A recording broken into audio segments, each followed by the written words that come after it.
Well, joining us now, we are learning about new colostrum feeding recommendations for better calf health. It's going to be a topic that is discussed at World Dairy Expo here this upcoming week in Wisconsin. And joining us to talk about this first is Dr. Tom Earleywine. He is the Director of Nutritional Services at Purina.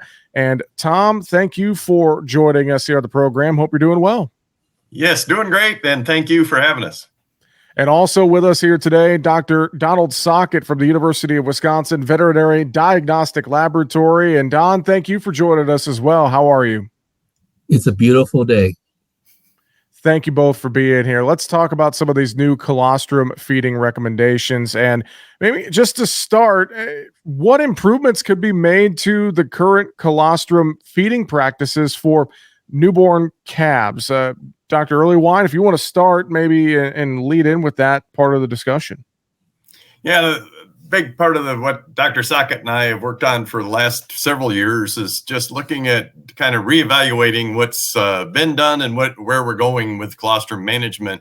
And I'll actually let Dr. Sockett talk in more details of how we got to where we are today, but it's been an interesting journey. Well, Dr. Sockett, take it away. How have we gotten to this point? Well, first off, we have to think from a historical basis. The current colostrum feeding guidelines, which was a marvelous thing, the right thing to do, are a little over 2 decades old now. And I work at a veterinary diagnostic laboratory, and I do education and outreach for dairy in the United States mostly. And we've seen some of the complications of feeding these large volumes of colostrum to newborn calves. And complications we've seen is aspiration pneumonia, esophageal feeding tubing trauma. We've seen some calves with these large volumes get very uncomfortable because of overextension of distension of the abomasum. Some of them even call it quite bad. And Dr. Earleywine and others, we did this study. We've been working on this almost close to 5 years, and we've learned a few things and along the way. And when we want to talk about what we've learned, there's a better way to manage a dairy colostrum management program than the current best practices recommendations. What were some of the findings from that study, Dr. Sockett, if you could share a few of those with us? Well, the study actually started from a phone call I received early one morning from a dairy producer about colostrum feeding. And he called me because I gave a talk at a meeting, and he called me up to see what the right thing to do was. It was early in the morning, and he had a calf that was a couple hours old. And we told him he should have a brick score of 22% or higher and feed the calves 4 liters or 4 quarts. And he had a score of 20.5. And he asked me, what do I do? And then I realized, boy, all those talks and things I've read, nobody's ever said, you just can't say work on a brick score. You got to develop a comprehensive program to help these producers when brick score is less than you would like. So we embarked on a study where we looked at brick refractometry and measuring the hemoglobin G or IgG levels in the colostrum. And we made a few interesting discoveries. The most important thing that we learned is how should you think about and how you should use the brick refractometer.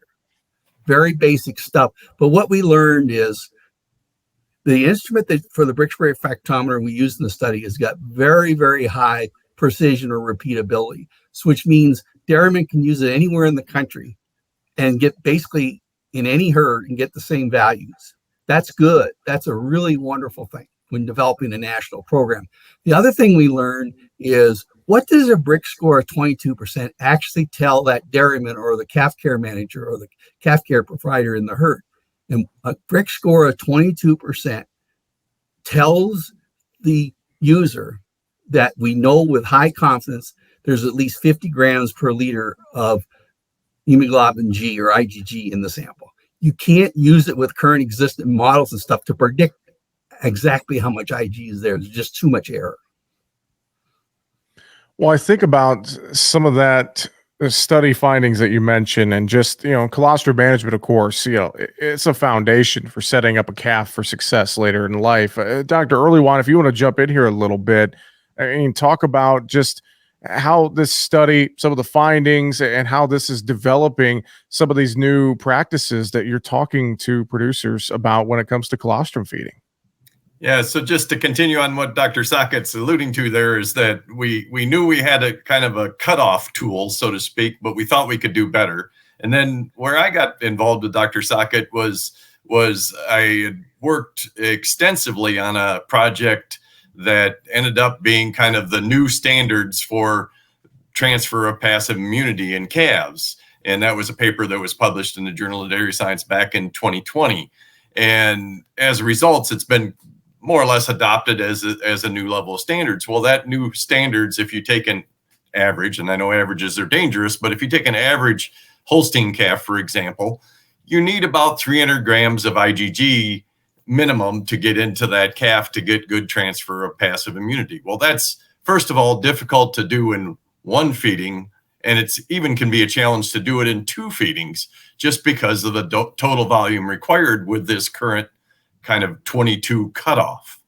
And I'll let Dr. Sockett talk a little bit more about some of the other nuances that we discovered kind of along the way when the two of us started talking that changed things then, and it came to a new approach or a different approach to it than just picking a volume. Yeah, please. Yeah, well, we published our findings a year ago, and basically this is what we found. And I'll ask a rhetorical question that really got us thinking about it. Is we had a number of cows in our study, and one of the cows was a 3rd lactation cow that produced 7 liters of colostrum. And the IgG concentration in that cow was just under 300 grams per liter. And then you say to yourself, well, the recommendation is 300. Well, 1 liter of that stuff is enough for the calf needs. Why in the world will we waste that liquid gold feeding 6 liters to that calf? That makes absolutely no sense. And going back to the initial guidelines, it was all based on the premises that all colostrum was 50 grams per liter or higher. Well, when you really think about it, the average in Holsteins in the United States and globally as well is anywhere from 75 to 85 grams per liter. So why would you base a program based on 50 grams per liter when the average is 75 to 85 grams per liter? That's what really got us thinking and talking about it. Well, and then the other thing is not unusual in dairy herds at certain times of the year, particularly in the fall, going into the holidays, Thanksgiving, Christmas, to have shortages of colostrum. Well, why are we wasting so much colostrum from these really high quality samples? Why are we doing this? That gave the genesis of what we recommend based on the complications that we learned that happen when you feed these large volumes to some calves. Well, thinking about some of these new recommendations and more, I'll open this up to both of you. I mean, share some of the potential benefits here for dairy farmers who adopt some of these new practices surrounding colostrum feeding. How could it improve the health of their herds and their operations moving forward? Well, basically, we came up with 4 things why feeding. So the idea is you deliver the correct mass of hemoglobin, the correct number of grams of IgG, but you delivered it in the smallest volume possible. So we have to stop talking so much about volume, talk about mass of hemoglobin delivered. And the volume you fed is just the carrier that delivers the amount of hemoglobin you want to deliver. So feeding a smaller volume to the calf, that's what's best for the calf. You don't see as many complications with the inflammation of the forestomachs of the abomasum. You don't see colic. You don't see tubing injuries. You don't see aspiration pneumonias as much. So that's the first thing. It's the best thing for the calf. And keep in mind that beef cow colostrum is an average concentration around 150 grams per liter. But dairy is 75. Just keep that to 85. Just keep that in your mind. Second thing is, the more concentrated the colostrum is, the higher proportion or percentage of it is absorbed. So if you take 100 grams of IgG in 1 liter, or 100 grams IgG in 2 liters and feed it to calves, you will have much higher blood levels of immunoglobulin, IgG, on the calf that got 1 liter, because the more concentrated it is, the more efficiently it's absorbed, or a higher proportion of it's absorbed. That's a really good thing. The other thing is there's a volume effect. And there's been 4 or 5 or 6 publications about this. When the volumes get too large, the proportion of the immunoglobulin that's absorbed goes down. So, for instance, there's a wonderful study came out of Ireland in the Journal of Dairy Science. And the summary is basically they looked at feeding calves 7, 8.5, and 10% of their body weight with first colostrum feeding. They controlled as many variables they could, randomly assigned calves, all fed the same colostrum, blah, blah, blah, all this. But they measured serum IgG levels 24 hours after feeding. And the results were absolutely astonishing. Those calves that got 7% of their body weight versus 10% of their body weight in colostrum had the same IgG levels. But those that got 8.5%, their levels were 20% higher. So you think about it. If they got 4 quarts versus 3 1/3 quarts, the ones that got 3 1/3 quarts at 20% higher serum IgG, you say, why are we doing this? This makes no sense. And the last thing is, if you feed a smaller volume and more concentrated colostrum, you won't be wasting as much, and you'll increase your farm supply of colostrum by 25 to 35%, which you can use to either sell or feed calves like transition milk the first few days of life. So it's just a win-win-win situation. We were talking today. Yeah, go ahead, Tom. Yeah, no, go ahead. Jump in there, please. I was just going to say, and that is actually what led me into it to a great degree. I had realized that we were between a rock and a hard place with the current recommendations, because first of all, our new standards raised the levels needed.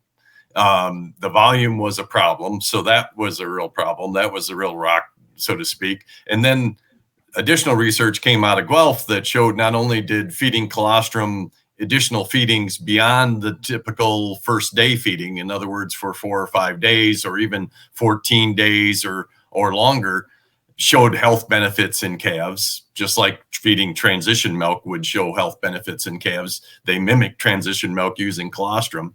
And then there was an additional study that showed that using colostrum or colostrum replacer that is made from dried colostrum to treat scours as a treatment for improving the recovery rate when calves scour and reducing the chances of severe scours. The study showed that the colostrum could provide benefit there as well. Well, a combination of all those things says what? We need more colostrum, right? And so I realized we were between a rock and a hard place, because the other phone calls that I get are, hey, I got a cow that didn't produce any colostrum. What do I do? And what are the options? And so we had to figure out a better system. And the neat thing is like Dr. Sockett led us in there. It's a win-win-win in this scenario, because now we can reduce the volumes with proper calculations. We can reduce the volumes and conserve some of that colostrum, better managed, more strategically manage that colostrum for potential other uses in addition to that first 1 or 2 feedings. Well, gentlemen, this has really been a fun discussion. I know that you are both going to be at World Dairy Expo and talking about this and other topics. I know you'll be available in the Land O'Lakes booth on October 2nd and 3rd.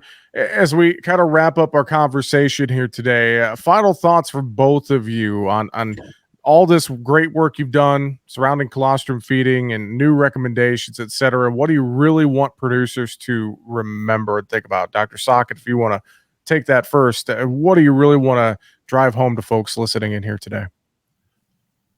If you're willing to use a Brix refractometer to estimate the quality of the colostrum, couple it with technology, with an application that can help you, you will have healthier calves, more colostrum, and better outcomes.